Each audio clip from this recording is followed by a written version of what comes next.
Hey, Chris from the Mighty Decibel here for our 11th Discography review podcast. This time, we're going to be shining the light on the recorded works of legendary U.S. hard rock gods, Van Halen. As always, we'll attack this chronologically, inserting tracks throughout to flesh out the sonic changes that occurred. Given that there are 13 full-length studio records to cover, we'll need to edit some of the tracks to keep the running time under 1 hour. So let's get started into investigating the discography of the mighty Van Halen. While well known on the LA bar scene circuit, Van Halen introduced themselves to the rest of the world with the groundbreaking self-titled debut in 1978. The classic lineup in place. We have the Van Halen brothers, Alex on drums and Eddie on guitars, Michael Anthony on bass, and mouthpiece David Lee Roth on the mic. Additionally, none other than Ted Templeman of Montrose and the Newby Brothers fame sitting in the producer's chair. So not much more can be said of this already highly discussed Beyond Classic debut. It introduced the blonde and athletic Roth to an unexpected world, and Eddie immediately was elevated to guitar god status through the less than 2-minute Eruption. From a song standpoint, the mid-tempo rockers became the best known tracks, you know them. But for me, it was the punishing full-on metal tracks that make this album. I'm the One, Atomic Punk, I'm on Fire, kicking copious ass. And that's not even including the band's best song of their whole career, the Hey, Hey, Hey, Ain't Talking About Love. Glorious stuff there. Other highlights include Ice Cream Man, a David Lee Roth character builder, and the catchy hard rock of Feel Your Love Tonight. Altogether, the self-titled debut contained tons of character and great songs, deservedly attaining legendary and diamond status. Pretty much a must-have in all heavy metal heads' record collections.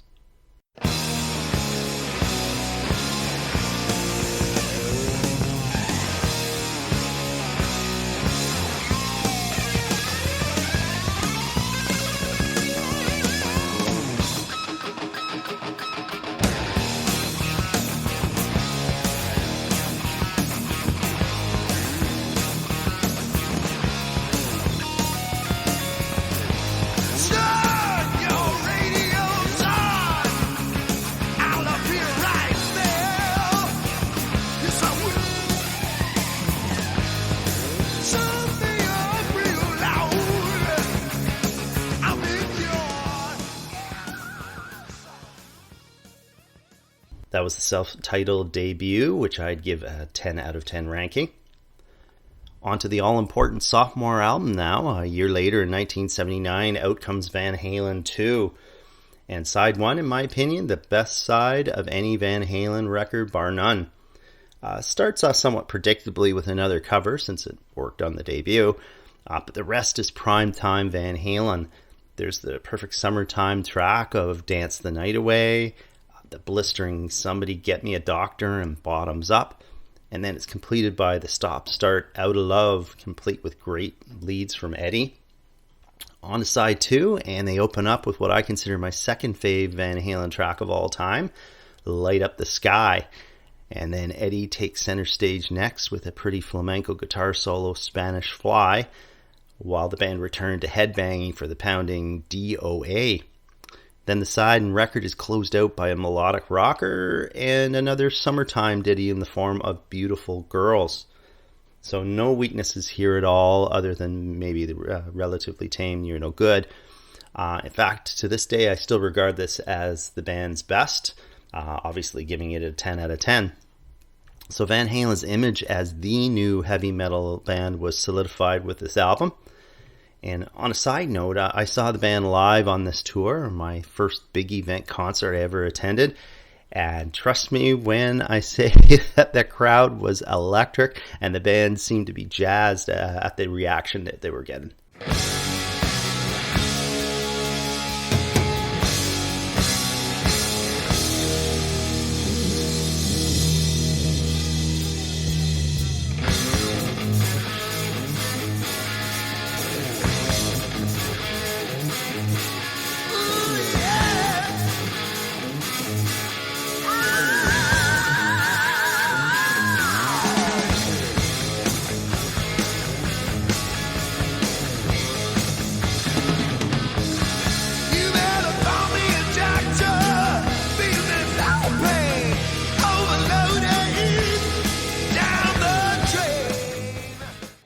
off to the races again the next year with 1980's Women and Children First. High hopes in place after hearing that there weren't any cover songs in this package. Containing what I consider to be the overall, the most sonically intense and combative Van Halen platter of them all. Women and Children's Side 1 challenges Van Halen 2's Side 1 as the band's best. So keeping with tradition, And the Cradle Will Rock opens with a plodding rocker, but superior to the first two album openers. Then it's on to the tribal drummed Everybody Wants Some, the noisy blues metal of Fools, and then closing the side in speed metal fashion with Romeo Delight. Fantastic side. Flip the vinyl over and the band open with the bulldozing instrumental, leading straight into more speed metal in the form of Loss of Control. Take Your Whiskey Home brings down the pace, an acoustic opening leading into a mid-tempo rocker, while Could This Be Magic then invites people to the campfire for a sing-along with the boys, while In a Simple Rhyme finishes the record off with a flurry, being one of the band's best deep album tracks in my opinion. I love that song. So once again, the band could do no wrong other than a relatively short 33-minute length, delivering yet another 10 out of 10 masterpiece. That's 3 in a row. So personally, this is my second fave Van Halen record, slightly ahead of the debut and slightly behind Van Halen 2.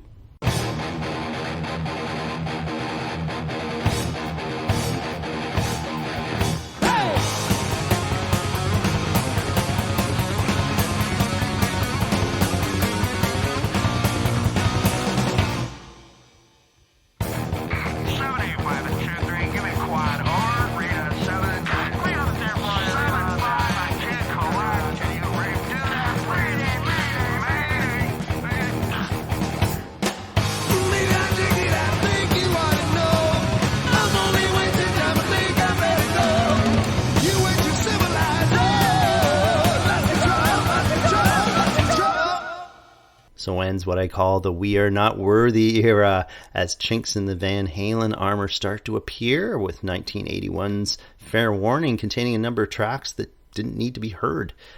Maybe not filler status, but not primetime stuff either. Perhaps the pace of issuing 4 albums in 4 years was finally catching up to them. That said, there's 3 top-notch tracks to grab here. The quick-picking opener, Mean Street, the hip-swiveling good time of Sinner's Swing, and the power-packed Unchained. Otherwise, there's some toe-tapping stuff here, but tracks that I nevertheless never listened to. One Foot Out the Door being the only track to make deep album status, in my opinion. Worse, the synth-laden instrumental Sunday in the Park was an ominous warning of what was to come. So altogether, disappointing and an uneven come to mind when reflecting about this album. This was reflected in the relative downturn in sales, this being the lowest selling platter for the band to date, albeit still selling 2 times platinum in the US. I'd give this a 7 out of 10.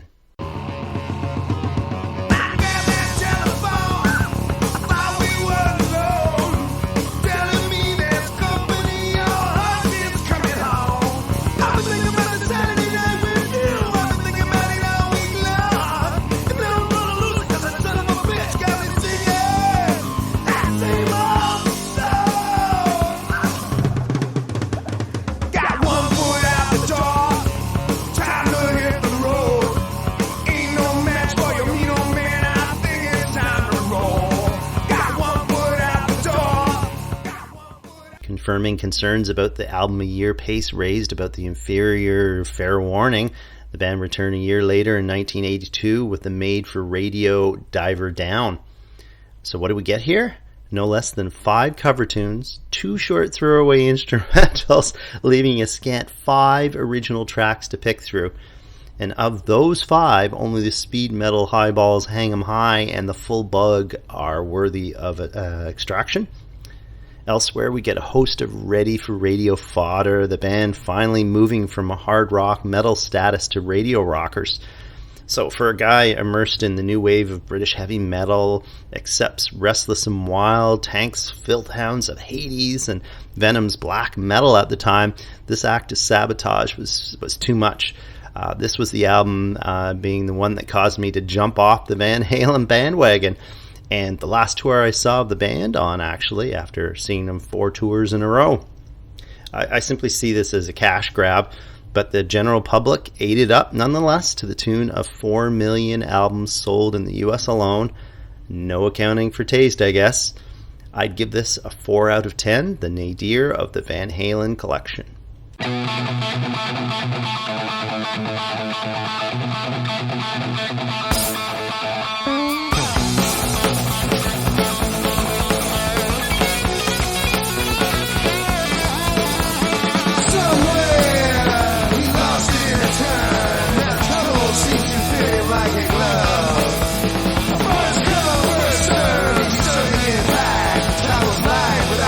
The Lazy Ones take a year off and return 2 years later with the cleverly titled 1984.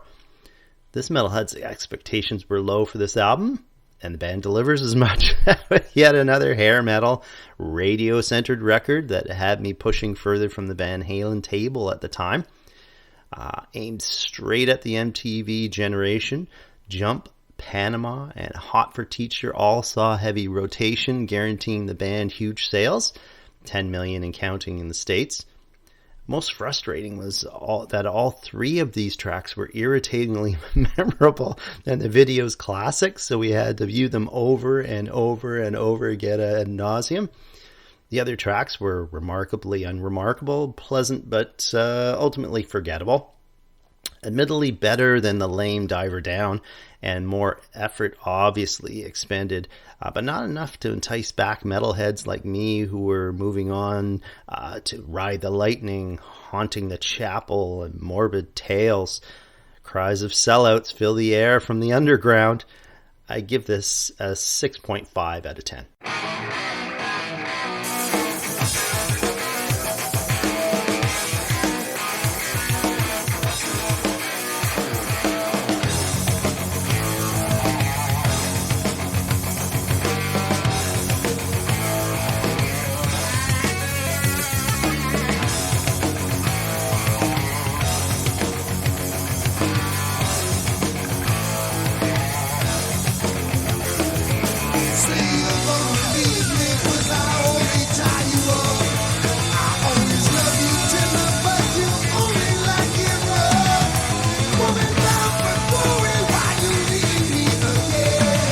Despite, or maybe because of, the success of 1984, selling 10 million in the US, egos likely got in the way and caused the first fraction of the band.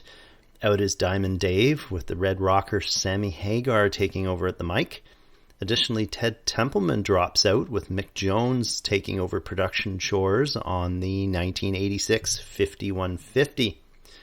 For transparency, having fully fallen off the bandwagon by this time, I didn't purchase or listen to the rest of the Van Halen discography until prepping for this episode, Balance and A Different Kind of Truth being the exceptions. Of course, I heard the singles, but I haven't imbibed in the full platters until now. So call me pleasantly surprised upon hearing side 1 of 5150, Van Hagar clearly expending some sweat and stepping back somewhat from the radio-only focus of the last 2 platters. Here seemingly offered an olive branch to their long-suffering hard rock fans out there. So yeah, side 1 contains radio-begging tracks, but the overall base seems to be built on a hard rock chassis. And it's nice to hear the get-up speedballer. The production's perfect too, allowing the Anthony Van Halen rhythm section to shine. Too bad then that side 2 doesn't hold up its end. Of the 4 tracks, only the tricky, quick-picking title track is worth listening to. The sappy keyboard pap of Love Walks In being especially putrid, while the other 2 are just there. So a difficult one to score given the dichotomy on display, but I'm going to land at a 6.5 with potential to increase to a 7 if given further opportunities. Regardless of my take, the radio hit spoke and 6 million records sold statewide. 4 million's less than 1984, but still an impressive feat given they were breaking in a new lead singer.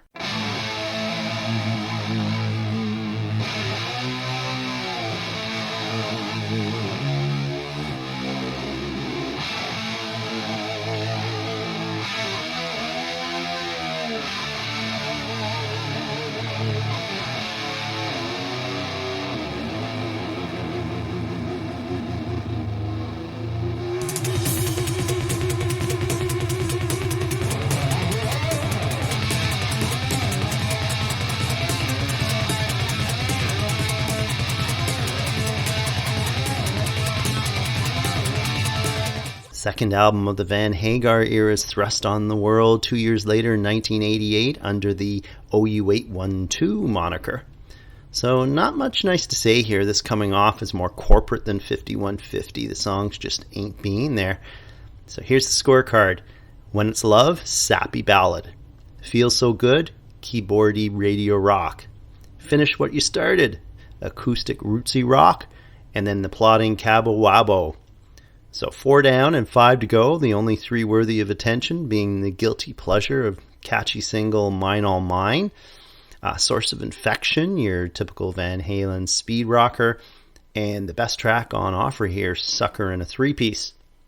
So on top of a dearth of quality tracks, there's also underwhelming production to deal with here, the band sounding muffled and demoed, altogether missing the old Van Halen magic to be sure.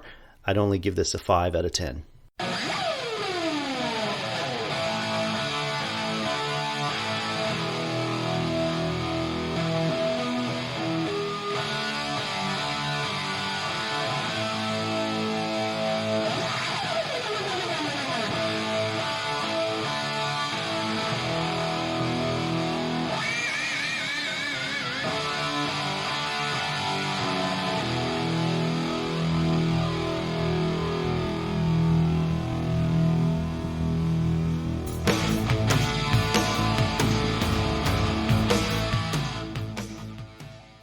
On to 1991's For Unlawful Carnal Knowledge. We have Ted Templeman returning to the production chair and immediately pays dividends as this sounds much better than the rather lousy sounding OU812. It starts off promising enough too with the catchy single opener Pound Cake, followed by the up-tempo rocker Judgment Day. But that's followed by 3 aimless rockers. I'm glad to hear the move away from the corporate radio fodder, but this just sounds uninspired. On to side 2, where third track, The Dream Is Over, opens with a prophetic, "Hey, wake up!" quote mirroring my wandering state of mind after taking in 2 more uninspired rockers. The album then ends with piano-driven hit Right Now, a short throwaway acoustic guitar instrumental, and then the almost celebratory Top of the World. So taken as a whole, it's certainly an improvement over the last release, but the Van Halen Achilles heel is reopened here, that being a lack of quality songs. So this would have been a great EP if the 4 best songs were pulled from this, instead of having to sift through 6 unremarkable songs to get at them. Sales continued to decline, down 1 million in US sales compared to OU812 and 3 million down from 5150. Obviously still selling a good amount of pancakes, but definitely on a downward trajectory. I give this a 6 out of 10.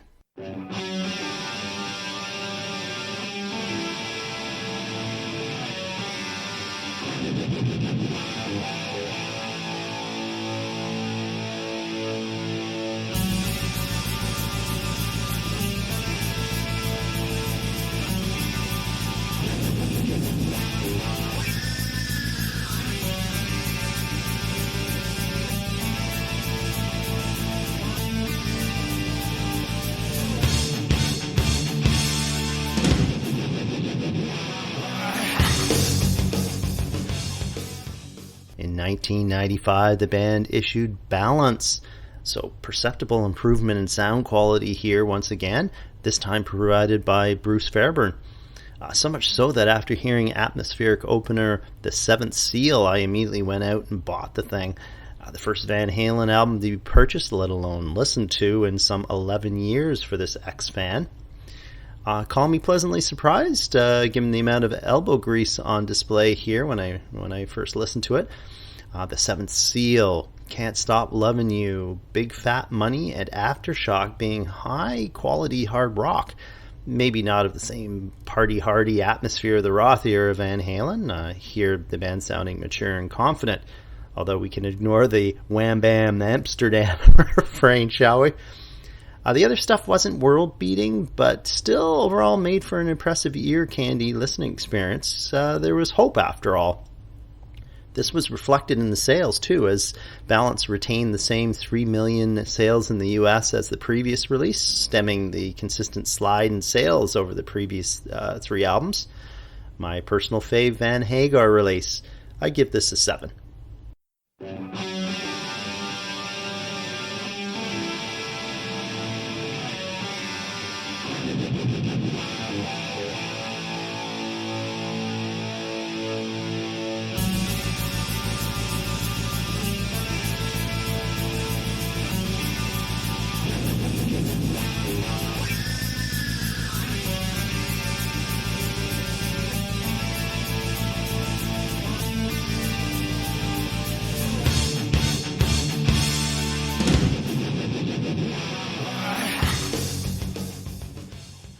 So ends the Van Hagar era as the Red Rocker is ousted and replaced by Extreme's Gary Cherone at the mic 3 years later in 1998 for the 3 record. Additionally, there were reports suggesting that Eddie took control of the recording, minimizing Anthony's role to playing on only 3 tracks and even recorded some of the drums. Anthony subsequently noted that it really should have been an Eddie solo record. And after listening to this, I would agree. It would have been a good idea to issue it as a solo record, given how different it is to the other Van Halen records. And it's not like it's caused by Cherone's vocals, given that they're in the same ballpark as Hagar's. Now, what's different here is the songwriting, much more adventurous, extended compositions that definitely move out of the Van Halen party mode, even extending into prog territory somewhat. Fire in the Hole being the only familiar sounding track coming off like something off of Balance. So no commercial tracks or even classic Van Halen speedsters on display here. This is just different. So clocking in at over an hour, it's obvious that a lot of thought and sweat was expended in the creation of this record, but ultimately it veers too far away from the Van Halen sound. So it's not surprising that this has been blackballed by many a Van Halen fan, reflected in its sales being the worst performing record of the discography, only hitting gold in the US. So personally, I don't actively hate this, other than the boring year to the day, but I wouldn't reach out to listen to it ever again either. So note, the record concludes with a, let's say, interesting vocal from Eddie on How Many Say I, which proves that the band indeed needed a lead singer. I give this a 5.5.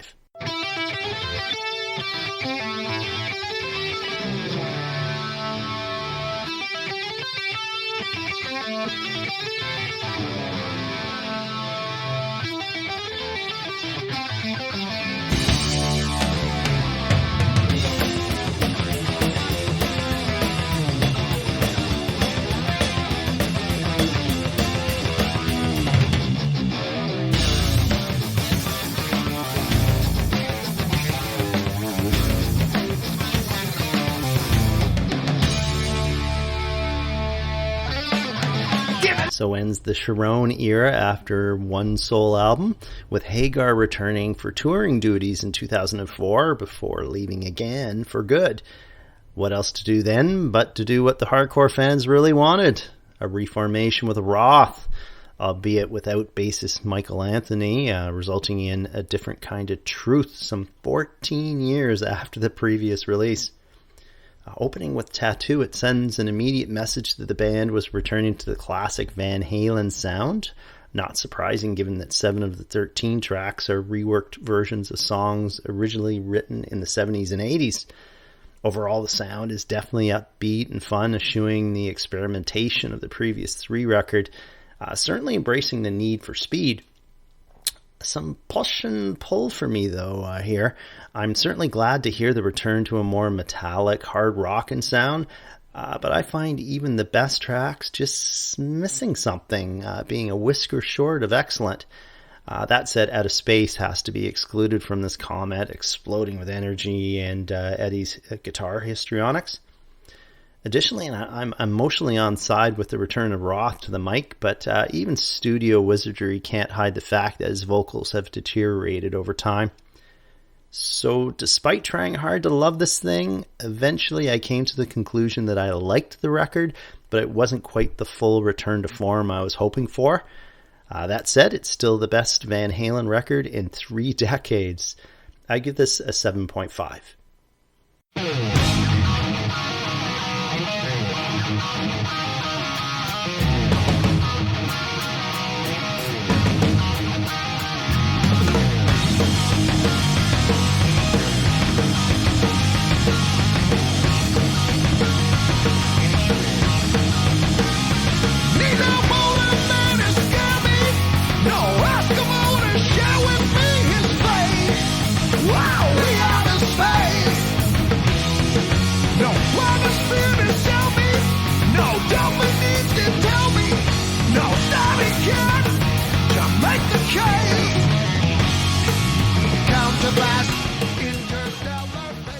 So there you have it, a review of the full Van Halen discography, as Eddie subsequently passed away from cancer in October of 2020, leading to the dissolution of the band.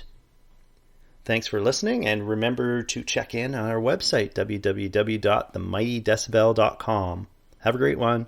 Bye.